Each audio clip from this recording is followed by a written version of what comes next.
मेहनतकश लोगों के लिए दिन के रोजगार की शुरुआत, वो भी भगवान राम के नाम के साथ, इससे बढ़कर बड़ी बात और क्या हो सकती है। ये कोई जुमला नहीं है। दरअसल सरकार मनरेगा का नाम बदलकर विकसित भारत गारंटी फॉर रोजगार एंड आजीविका मिशन ग्रामीण रखने जा रही है, जिसे छोटे रूप में जीराम जी नाम दिया गया है। इस योजना में 100 दिन के बजाय 125 दिन की रोजगार की गारंटी दी गई है। क्या है ये स्कीम और रोजगार देने के तौर पर कैसे ये सरकार के लिए फ्लैगशिप योजना साबित होगी, आप ये रिपोर्ट देखिए। आगे एक्सपर्ट्स के साथ इसी मुद्दे पर करेंगे चर्चा।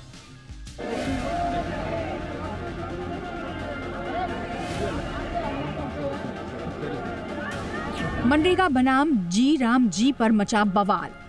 विपक्ष का संसद से लेकर सड़क तक विरोध प्रदर्शन। स्कीम से महात्मा गांधी का नाम हटाने से नाराज है विपक्ष।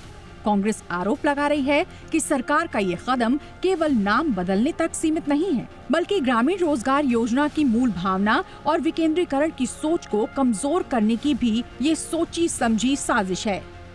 तो वहीं सरकार तर्क दे रही है कि विकसित भारत गारंटी फॉर रोजगार एंड आजीविका मिशन ग्रामीण यानी जी राम जी गरीबों के कल्याण वाला बिल है।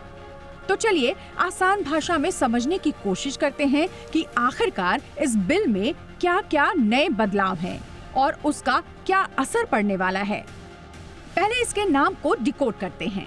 बीबी जी राम जी यानी वी का मतलब विकसित, बी हुआ भारत, जी का अर्थ है गारंटी, आर का मतलब रोजगार और ए का अर्थ है आजीविका। तो वहीं एम यानी मिशन और सबसे आखिर में जी का मतलब ग्रामीण। तो ये रहा जी राम जी का पूरा परिचय। अब ये भी समझाने की कोशिश करते हैं कि आखिरकार ये मनरेगा स्कीम से कैसे अलग है। मनरेगा के तहत फिलहाल 100 दिन रोजगार की गारंटी है, तो वहीं जी राम जी के तहत 125 दिन रोजगार की गारंटी होगी। मनरेगा स्कीम का पूरा खर्च फिलहाल केंद्र सरकार वहन करती है, लेकिन जी राम जी के तहत 60% केंद्र और 40% राज्यों को वहन करना होगा।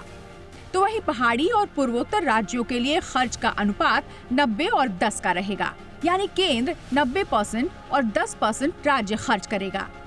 तो वहीं मनरेगा के तहत पूरे साल रोजगार देने की योजना थी, लेकिन जी राम जी योजना में खेती के सीजन में 60 दिन के लिए काम का ब्रेक मिलेगा। इस स्कीम में भुगतान की अवधि जो अभी 15 दिन है, उसे नई स्कीम में घटाकर 7 दिन कर दिया गया है। सरकार का दावा है कि जी राम जी बिल विकसित भारत 2047 के राष्ट्रीय विजन के अनुरूप ग्रामीण रोजगार और आजीविका को मजबूत बनाएगा। नई स्कीम से ट्रांसपेरेंसी बढ़ेगी, मोबाइल जीपीएस से काम का पता चलेगा, रियल टाइम निगरानी भी हो सकेगी और हर हफ्ते में काम की जानकारी सार्वजनिक होगी, सो अलग। इसके अलावा स्कीम के तहत हुए काम की जांच ग्राम पंचायत से साल में 2 बार की जा सकेगी और एआई तकनीक से गड़बड़ियों को पकड़ा जा सकेगा। तो वहीं विपक्ष आरोप लगा रहा है कि नया कानून मनरेगा को केंद्र के नियंत्रण का औजार बना देगा। बजट और नियम केंद्र तय करेगा, जबकि राज्यों पर अतिरिक्त बोझ डाला जाएगा। वहीं विपक्ष का सबसे बड़ा आरोप ये है कि आखिर बीजेपी को गांधी जी के नाम से इतना परहेज क्यों है। ब्यूरो रिपोर्ट, जी मीडिया। तो योजना नई है, नाम नया है और थोड़े बहुत बदलाव भी हुए हैं, और इसके साथ ही जो सबसे इम्पोर्टेंट बात है वो है बवाल। योजना के साथ बवाल जुड़ गया है, इसलिए चर्चा में और ज़्यादा है। तो हमारे साथ 3 खास मेहमान जुड़े हैं, उनसे आपका परिचय कराते हैं और इस चर्चा पर आगे उनसे बात करेंगे। हमारे साथ नूपुर तिवारी हैं, chair professor, Indian institute of public administration. Nupur ji, बहुत स्वागत है आपका जी बिजनेस पर। प्रोफेसर विवेक कुमार हमारे साथ हैं, centre for rural development and technology, Indian institute of technology Delhi से। विवेक जी, आपका भी बहुत स्वागत है सर। और अकु श्रीवास्तव हमारे साथ हैं, संपादक नवोदय टाइम्स। अकु सर, आपका भी बहुत स्वागत है। अकु सर, सबसे पहले आपके पास आएंगे और आपसे ही समझना चाहेंगे कि पहले नरेगा, फिर मनरेगा और फिर जी राम जी, नाम ही बदला है, थोड़े उसमें चीज़ें एड ऑन भी हुई हैं, जैसा कि 100 दिन के बजाय 125 दिन कर दिया गया है। अब राज्यों की भी एक तरह से जिम्मेदारी तय कर दी गई है, उनका भी शेयर होगा इसमें। तो ठीक है, बेहतर करने की कोशिश की गई है, फिर इतना बवाल क्यों है इस पर?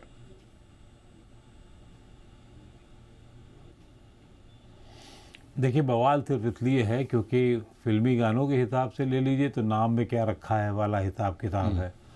लेकिन इस नाम में बहुत कुछ रखा है। नाम में राम जी आ गए हैं, जी राम जी आ गए हैं, लेकिन वो बवाल करने के लिए पर्याप्त नहीं है। असली अगर जड़ समझी जाए तो चाहे वो नरेगा हो, चाहे मनरेगा हो, और चाहे अब राम जी हों, अगर राम जी भ्रष्टाचार से बेड़ा पार कर लेंगे तब तो बहुत अच्छी स्कीम है ये। लेकिन नरेगा मनरेगा की स्थिति क्या रही है? हजारों करोड़ रुपया खर्च करने के बाद में देश के किस गांव में, किस पंचायत पे क्या इसका पूरा प्रभाव कहीं देखने को मिला है? क्या वहाँ पर लोगों को जो सचमुच की रोजगार के मौके हैं वो मिले हैं? क्या वहाँ पर जो रोजगार का अवसर दिया गया और फिर उसके बाद में वो काम हो पाया? खुद संसद में बताया गया है कि पिछले बार जो है 50% उसका एलोकेशन मतलब काम हो पाया है। तो अगर 50 हुआ है, बताया गया है, तो मेरे ख्याल से 10% से ज़्यादा काम नहीं हुआ होगा। क्यों? क्योंकि इतनी बुरी हाल है इस योजना की अभी तक कम से कम कि जहाँ मतलब कोई भी हो गांव में, उसको ब्लॉक प्रमुख या ग्राम पंचायत या उसका ठेकेदार, वो उसकी श्रद्धा इच्छा पर उसका कार्ड होता है, उसका राशन कार्ड से जो पैसा मर्जी में आए देता है, जो पहले पैसा रखवा लेता है, जो देना है उसका बड़ा हिस्सा, और थोड़ा बहुत हिस्सा वो जिस मजदूर के नाम पे या जिस गांव वाले के नाम पे होता है, वो भी 2-4 फावड़े चलाता है तो चलाता है, नहीं चलाता है तो कोई बात नहीं, कोई दिक्कत नहीं है उसको। क्यों? क्योंकि उसका कोई रिकॉर्ड ठीक ठाक होता नहीं कि ये काम इस तरीके से हुआ और ये इसका संपन्नता ये रही, ऐसा कोई रिकॉर्ड नहीं होता है। और ना ही इसमें कोई बहुत आज तक पूछताछ करके किसी को सजा हुई हो, ठेकेदार को सजा हुई हो। हमारे देश में सबसे बड़ी दिक्कत तो ये भ्रष्टाचार है ना, जो काम ही नहीं होगा और सब चीज़ें चलती रहेंगी फाइलों पर इस पे। तो वो अगर राम जी बेड़ा इसका कर दे पार तो मैं इस नाम से बहुत खुश होऊंगा। फिर कोशिश इन्होंने ज़रूर की है कि ऑनलाइन जानकारी हो जाएगी, काम की जानकारी करेंगे, हफ्ते में पेमेंट करेंगे और एआई तकनीक का सहारा लेंगे।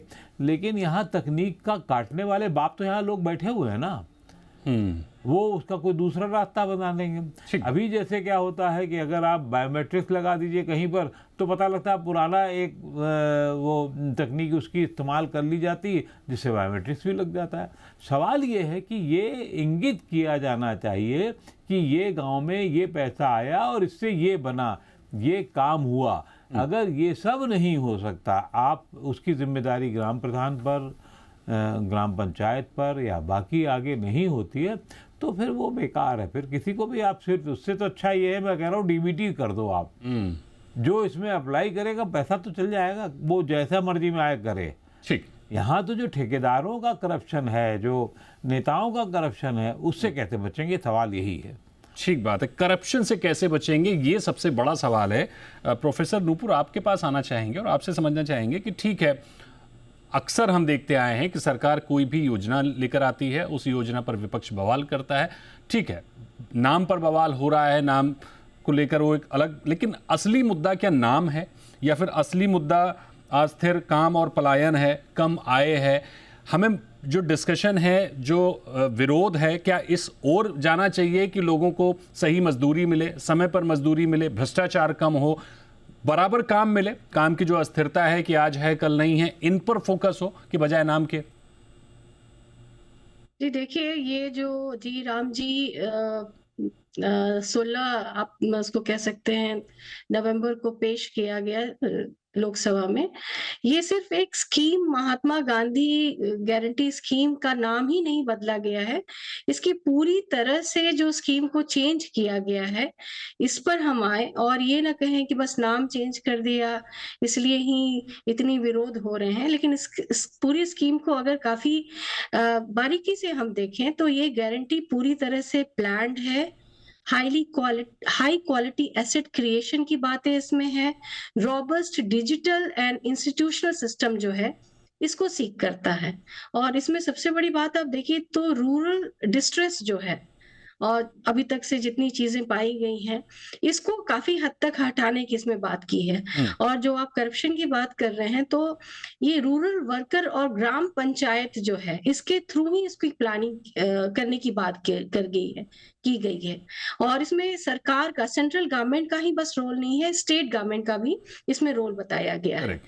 तो जितनी इसमें बातें आप देखें, इतनी बखूबी से इसमें डाली गई हैं कि हमारा जो पूरा अलाइनमेंट ही है रूरल एम्प्लॉयमेंट का, वो विकसित भारत एट 2047 के साथ अलाइन किया गया है, जो कि एक सेल्फ रिलायंट जो उसको भारत या सेल्फ रिलायंट रूरल इंडिया को इसमें एक तरह से उतारा गया है। जी। तो कितनी सारी आप देखिए, पहले Mahatma Gandhi rural employment guarantee act में सीवीसी की रिपोर्ट थी, या इंडिविजुअल सर्वेज बहुत सारे हुए थे, उसमें लीकेजेस पाई गई थी। करप्शन तो चलिए एक मसला है ही, लेकिन फंड्स भी पूरे नहीं होते थे, और अब होते होते काफी वीकनेसेस इसमें आ गई थी। तो उम्मीद है कि ये जो आपकी पूरी 16 दिसंबर 2025 को बिल नंबर 197 के तहत honourable minister rural development Shri Shivraj Chouhan ji ने पेश किया है, वो काफी ट्रांसफॉर्मेटिव स्टेप है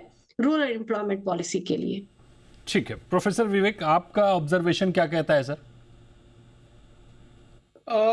देखिए, मुझे लगता है कि सरकार का ये जो कदम है, ये काफ़ी सोचा समझा और काफ़ी होमवर्क करने के बाद ये कदम आया है।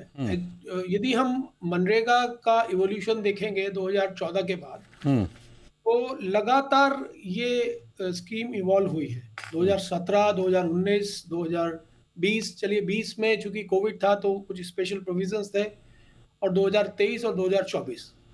और यदि हम जीराम जी बिल को देखेंगे, तो जिस तरह की व्यवस्था, एसेट्स क्रिएशन पर जिस तरह का एम्फेसिस है, तो वो सारा टाइम टेस्टेड है। और पिछले 10 वर्षों में मेरा मानना ऐसा है कि जो मनरेगा की समस्याएं हैं वो हैं, लेकिन फिर भी पिछले 10 वर्षों में जब से एसेट्स क्रिएशन और पर्सनल एसेट्स क्रिएशन को इंक्लूड किया गया है अलग अलग वर्षों में, जैसे मैंने बताया, उसके बाद मनरेगा काफ़ी इफेक्टिव हुआ है। करप्शन का इशू अभी भी है, फेक कार्ड्स का इशू अभी भी है। हम जानते हैं कि जो एक राज्य को लेकर पहले 23 जिलों का सर्वे हुआ और फिर कई और अन्य राज्यों में सर्वे हुआ, तो उसमें फेक कार्ड्स जो सामने आए, वो सारी समस्याएं हैं। फिर भी ये ध्यान में आया कि जहां पर एसेट्स क्रिएशन की बात हुई है, वहां पर इस योजना ने बहुत अच्छा किया। और शायद इसी वजह से सरकार ने ये तय किया कि इस पूरी योजना को नए एक पूरे अमली जामा उसको पहनाया, और इसको डिमांड बेस्ड से कन्वर्ट करके सप्लाई बेस्ड, और एक पूरा प्लान, जैसा कि बात भी हो रही है कि एक पूरे प्लान वे में इसको कैसे इम्प्लीमेंट किया जाए, जिससे विकसित भारत का जो एक सपना है, उसमें रूरल जो भारत है, जो ग्रामीण भारत है जी, उसका इंटीग्रेशन हो सके, ये उसकी कल्पना है। तो मुझे लगता है कि इसमें बहुत सोच समझकर, बहुत स्टडी करके इस काम को, इस बिल को लाया गया है, ऐसा मेरा मानना है। बिल्कुल। अक्कू सर, जैसा कि आपने सुना, प्रोफेसर नूपुर और प्रोफेसर विवेक दोनों का ही एक तरह से मानना है कि इसे एक तरह से अपग्रेड करने की कोशिश की गई है, बेहतर करने की कोशिश की गई है। लेकिन क्या इसमें आपको लगता है कि विपक्ष की और जो राज्य हैं उनकी भी कोई सहमति ली गई है?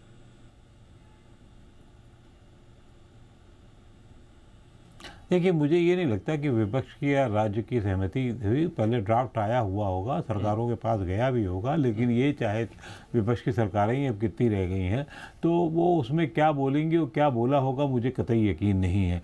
लेकिन अब संसद में है तो कुछ दिखावा भी होना चाहिए, तो दिखावे की लड़ाई के लिए उन्होंने ये काम भी किया होगा। मैं सिर्फ कह रहा हूँ, योजना कोई भी खराब नहीं होती है, चाहे वो नरेगा थी, मनरेगा थी, और ये राम जी तो अगर कुछ और ज़्यादा सोच समझ के की गई है, और ज़्यादा इसमें जैसा कि अभी लग रहा है कि बहुत सारे चेक्स हैं, तो निश्चित रूप से अगर सही तरीके से लागू की गई, अगर सही तरीके से उसकी मॉनिटरिंग की गई, अगर सही तरीके से उसको पहचान की गई योजना के तहत, तो बहुत अच्छी योजना साबित हो सकती है। हमारे देश की समस्या सबसे बड़ी करप्शन है। हर योजना में एक करप्शन नाम की चिड़िया ऐसी बैठी होती है जो बहुत ज़्यादा सब कुछ नष्ट कर देती है। भ्रष्टाचार कहाँ तक इसको मतलब हम रोक पाएंगे इस योजना में, सबसे बड़ा सवाल मुझे लगता है अभी तक यही है, और ये शायद सभी लोग मानते रहे हैं अभी तक। जाहिर तौर पर भ्रष्टाचार सबसे बड़ा मुद्दा है जिस पर लगाम कसने की ज़रूरत है। प्रोफेसर नूपुर, आपसे मेरा सवाल ये होगा कि इसमें अभी तक केंद्र का ही पूरा हिस्सा होता था, केंद्र ही पूरा खर्च वहन करता था, लेकिन अब राज्यों पर 40% एक तरह से बोझ होगा, तो इस बोझ को, इस आर्थिक बोझ को राज्य वहन कर पाएंगे? उनके लिए एक बड़ी चुनौती नहीं होगी ये? ये चुनौती तो समय बताएगा कैसे कितनी चुनौती है, लेकिन सेंट्रली स्पॉन्सर्ड स्कीम की जब हम बात करें, उसमें सेंटर स्टेट की रोल क्या है और जो एलोकेशन फंड्स की है उसमें क्लैरिटी होती है। अभी तक एमजी नरेगा में पूरी तरह से सारा बोझ सेंट्रल गवर्नमेंट पर था। तो अभी के समय में जो ये division of centrally sponsored scheme के तहत जो डिवीजन हुई है, वो मुझे लगता है कि ये क्लियर कट डिमार्केशन होगा और दोनों की भागीदारी और रिस्पॉन्सिबिलिटी काफी बढ़ जाएगी। तो इसकी मॉनिटरिंग भी काफी अच्छे से होगी और इसमें जैसे कि आपने कहा भी कि जैसे 100 दिन के जगह पर 125 दिन आए हैं और 15 दिन वैलिड एप्लीकेशन ना मिला तो अनएम्प्लॉयमेंट या अलाउंसेस तक उनको दिया जाए और नोटिफिकेशन उसमें मिनिमम वेज की आती है उसके तहत करना। दूसरी स्कीम जो है सेंट्रली स्पॉन्सर्ड स्कीम, जैसे आपने पूछा, वो डिफाइन करेगा कि यूनियन स्टेट की कॉस्ट शेयरिंग क्या होगी और सारे स्टेट जो हैं ये नोटिफाई करेंगे अपनी detailed rules and implementation framework या implementation plan within 6 month. तो उससे क्या होगा कि एक्ट जो है पूरी तरह से एनफोर्स्ड होगा, पूरी फोर्स के साथ वो काम कर सकता है और इसमें एक स्ट्रॉन्ग जो होता है सेंट्रल गाइडेंस की भी बात कर गई है और जेन्युइन स्टेट लेवल ओनरशिप की बात की गई है। उसके साथ ओनरशिप के साथ अकाउंटेबिलिटी भी आती है। तो मेरे हिसाब से तो ये बहुत ही अच्छा एक आप उसे कह सकते हैं नया उसमें एक लागू किया गया जिसमें सेंटर एंड स्टेट का पूरी तरह से क्लियर कट डिमार्केशन है, डिफाइंड है कि इसमें क्या क्या रोल होगा। ठीक बात है। प्रोफेसर विवेक, आपसे मेरा सवाल ये होगा कि एग्जीक्यूशन को लेकर इसमें क्या जिम्मेदारी तय की गई है कि योजना लागू कौन करेगा? पंचायत, ब्लॉक, राज्य या निजी एजेंसियां लागू करेंगी? क्या भ्रष्टाचार और लीकेज को रोकने के लिए कोई ठोस तंत्र इसमें है? और अगर किसी ग्रामीण को मान लीजिए काम नहीं मिलता है तो वो कहाँ पर अपनी शिकायत करेगा? इन सारी चीज़ों को फोकस में रखा गया है क्या? जी, तो मुझे लगता है कि बहुत बारीकी से हर बात को इस पूरे बिल में इंक्लूड किया गया है। जैसे योजना कौन एग्जीक्यूट करेगा, इस पर बहुत क्लैरिटी है पूरे बिल में। तो विकसित ग्राम पंचायत प्लान के माध्यम से ये सारी मनरेगा की जी राम जी की जो योजना है वो विकसित Bharat national rural infrastructure stack इसके साथ इंटीग्रेटेड होना है इस पूरी योजना को। केंद्र सरकार का रोल रहने वाला है कि वो एरियाज आइडेंटिफाई करेगा, जो प्रायोरिटी थीमेटिक एरियाज है वो भी आइडेंटिफाइड है। 4 थीमेटिक एरियाज का इसमें बात की गई है, जिसमें वाटर सिक्योरिटी की बात है, economic and social service delivery assets की बात हो रही है, लाइवलीहुड एसेट्स की बात हो रही है और क्लाइमेट रेजिलिएंट यानी रूरल इंफ्रास्ट्रक्चर से लेकर क्लाइमेट रेजिलिएंट तक ये 4 थीमेटिक एरियाज लिए गए। और ऐसे कौन से एरिया हैं, जैसे एस्पिरेशनल डिस्ट्रिक्ट्स की हम बात करें तो चूंकि इस पूरी योजना की मॉनिटरिंग केंद्र सरकार और राज्य सरकार के माध्यम से होनी है, तो सिर्फ पंचायतों को पंचायत प्लान से इसको इंटीग्रेट करना है, लेकिन किस प्रदेश में कौन से एरियाज ऐसे हैं जहां पर ज्यादा आवश्यकता है, जहां पर ज्यादा वाटर सिक्योरिटी इश्यूज प्लानिंग की आवश्यकता है, तो इस तरह की आइडेंटिफिकेशन वो केंद्र और राज्य सरकार के सहयोग से होनी है। लेकिन ये कहना कि ये केंद्र सरकार ही इसको पूरा इंप्लीमेंट करेगी एकदम ठीक नहीं है, क्योंकि इसको इंटीग्रेट ग्राम पंचायत प्लान से ही होना है। तो एक तो ये इसमें बहुत क्लैरिटी है कि किस तरह से ये योजना जाएगी। दूसरा, आपने कहा ट्रांसपेरेंसी और मॉनिटरिंग। तो डिजिटल टेक्नोलॉजी को लेकर जिस तरह से मॉनिटरिंग की बात इस पूरे एक्ट में आई है, मुझे लगता है कि उससे ट्रांसपेरेंसी आएगी। वेजेस के बारे में भी अभी तक जो भी समस्याएं थी उसमें डिले इन वेज पेमेंट एक बड़ी समस्या थी, उसको इंश्योर किया गया है। इसके अलावा जो एसेट्स क्रिएशन है उसको भी जियो टैगिंग के माध्यम से, और मैं फिर वही बात बोल रहा हूँ कि ये सारी टेस्टिंग हो चुकी है। यानी कि 2023 में जियो टैगिंग ऑलरेडी इंट्रोड्यूस हो चुका है, लेकिन अब ये एक्ट के माध्यम से जो अमेंडमेंट हुए हैं या जो नए-नए सर्कुलर के माध्यम से जो सरकार ने किया है, तो वो अब ट्रांसपेरेंसी एक्ट के माध्यम से आने वाली है। तो जियो टैगिंग है, मोबाइल ऐप के थ्रू सारा अटेंडेंस और ये सारी चीज़ें जो डिजिटल टेक्नोलॉजी और उसका जो इम्पैक्ट है वो हम देख ही रहे हैं। डीबीटीवी में हमने देखा है कि कितने फेक अकाउंट्स डिलीट हुए। तो डिजिटल टेक्नोलॉजी एक ऐसा टूल है जिसको सरकार इस पे ट्रांसपेरेंसी और अकाउंटेबिलिटी के लिए यूज कर रही है और वो एक्ट के माध्यम से कर रही है। तो मुझे लगता है कि दोनों बातों का इसमें ध्यान रखा गया है। तो ये एक्ट इस तरह से मैं इस एक्ट को ऐसा समझता हूँ कि ये पूरी तरह से एक्ट एक विकसित भारत की कल्पना के हिसाब से इस एक्ट को तैयार किया गया है। बिल्कुल, विज़न अच्छा है, सोच अच्छी है, अब उसको एग्जीक्यूट कैसे किया जाएगा उस पर बड़ी बातें हैं। अकुल सर, आपसे मेरा सवाल ये होगा कि ये चुनावी एजेंडे में कितना लाभ पहुंचाएगा और क्या लॉन्ग टर्म के हिसाब से लंबे विज़न को रखा गया है इसमें? आपने जब ऑब्जर्व किया इस पूरी योजना को, तो चुनावी agenda versus long term vision क्या निकल कर आया? देखिए, ऐसा है, जहाँ तक चुनावी एजेंडे का सवाल है तो चुनावी एजेंडा में एकदम से चीज़ें नहीं आती हैं। अगर इसकी योजना या जो इसकी इच्छाएं हैं या जो इसके मैनिफेस्टेशन हैं गवर्नमेंट के वो ठीक से लागू हो जाते हैं तो फिर राम जी सबका भला करेंगे। तो राम जी से जुड़ करके बहुत असल में जवान पे चढ़ने वाली बात है, धार्मिक रूप से जुड़ने वाली बात है।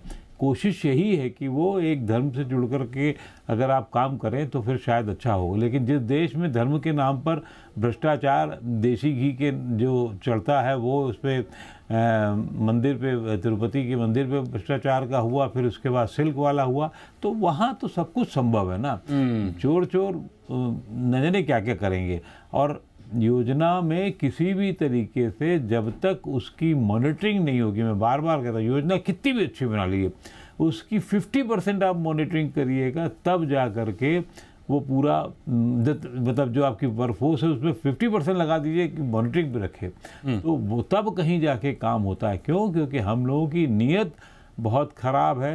हम बहुत सब जो लोग एजेंसी लागू करने वाले हैं बहुत जल्दी अरबपति बनना चाहते हैं, बहुत जल्दी करोड़पति बनना चाहते हैं, और भ्रष्टाचार हमारे रग रग में धीरे धीरे समा चुका है। अब उसको कैसे हम काट पाते हैं, कितना कर पाते हैं। कुछ योजनाओं ने बहुत अच्छा काम किया है, डीबीटी वाली योजनाओं ने बहुत सुंदर काम किया है। हमको जब तक हम रोका नहीं जाएगा, हमें डर नहीं होगा, हमें सजा का प्रावधान नहीं होगा। गांव की योजना को तो उनको मंदिर जाना समझना चाहिए, इस योजना को तो मंदिर की तरीके से लिया जाना चाहिए कि अगर इसमें करप्शन किया, अगर इसमें भ्रष्टाचार किया तो हमें ऊपर वाला राम जी तो मारेंगे ही मारेंगे, बाकी सरकार भी मारेगी। ये डर जब हो जाएगा इसकी लागू करने वाली एजेंसियों पर, तब मुझे उम्मीद हो सकती है कि हाँ कुछ अच्छा होगा। अभी ये ठीक है, पॉलिटिकल इसके देखिए सरकारें जो हैं नाम देने में हमेशा किसी ना किसी तरीके से फ़ायदा देने की कोशिश करती हैं। अब इसमें हिंदी भी है, अंग्रेजी भी है, लेकिन सबसे बड़ी चीज़ क्या है? जी राम जी। विकसित भारत तो किनारे है, वो है सन 47 तक विकसित भारत की बात होगी तो होगा वो, और वो योजनाओं से होगा। लेकिन इससे अगर करने की कोशिश है तो विकसित भारत नहीं, विकसित गांव बना लीजिए पहले। मेरा मानना ये था विकसित भारत के लिए विकसित गांव कर देते ज़्यादा अच्छा था, ताकि विकसित गांव हो जाएंगे तो ऑटोमेटिकली शहर विकसित होंगे, शहर विकसित होंगे, स्टेट विकसित होगा, स्टेट विकसित होगा तो भारत विकसित होगा। हम नीचे की जगह को, इसका नाम अगर मेरा बस चलता तो मैं विकसित गांव कर देता, राम जी भी ले लेता उसमें। लेकिन आपको राम जी पॉलिटिकल फायदा तभी उठाएंगे जब इस पे भ्रष्टाचार ना हो पाए, और नहीं तो फिर नुकसान भी वही राम जी करेंगे आपका। जाहिर तौर पर राम जी ये बेड़ा पार करेंगे कि नहीं करेंगे वो तो आगे वक्त बताएगा, लेकिन मौजूदा वक्त में एक नई योजना है, बताया जा रहा है अच्छा विज़न है। कई चीज़ें, विज़न हमेशा अच्छा ही होता है, लेकिन जो समस्या आती है वो मॉनिटरिंग पे आती है। ग्राउंड लेवल पर चीज़ें कैसे हैंडल हो रही हैं, ट्रांसपेरेंसी उसमें है कि नहीं है, भ्रष्टाचार का जो मुद्दा अकू जी ने उठाया उस पर फोकस हो रहा है कि नहीं हो रहा, ये बड़े सवाल है जिन पर ध्यान देने की ज़रूरत है। तो विरोध भी राम जी पे अगर कम हो और इस चीज़ पर ज़्यादा हो कि उस पर भ्रष्टाचार और मॉनिटरिंग प्रॉपर है कि नहीं है, तो ज़्यादा बेहतर होगा। फिलहाल चर्चा तो बहुत लंबी हो सकती है, लेकिन वक्त हमारे पास कम है, तो बहुत शुक्रिया करेंगे आपका प्रोफेसर नूपुर तिवारी, प्रोफेसर विवेक कुमार और अक्कू सर, आपका बहुत शुक्रिया हमारे साथ जुड़ने के लिए, चर्चा में भाग लेने के लिए।